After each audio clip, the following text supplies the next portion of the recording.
अहिले हामी दाङ जिल्लामा अवस्थित यो राप्ती पिस पार्कमा आइपुगेका छौँ।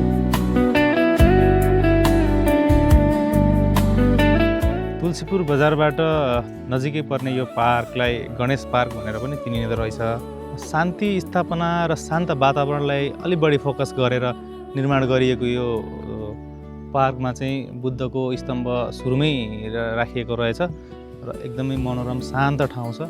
यहाँ चाहिँ साथीभाइहरूसँग रमाइलो गर्न मिल्ने ठाउँ पनि छ। बच्चा बच्चीहरूको लागि खेल्न मिल्ने वाटर पार्कहरू, त्यसै गरी फाउन्टेनहरू, विभिन्न कलाकृतिका मूर्तिहरू, जू पनि रहेछ, सानो मिनी जू भनेर राखिएको पनि रहेछ।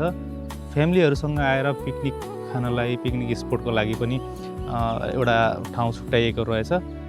यहाँ चाहिँ बच्चादेखि वृद्धसम्म सबै मान्छे आउन सक्ने, आएर रमाउन सक्ने खालको पार्क रहेछ। यदि तपाईँहरू यो नजिक हुनुहुन्छ भने आउनु होला। एकदम हामीले सोचेको भन्दा पनि राम्रो पार्क रहेछ चाहिँ यो।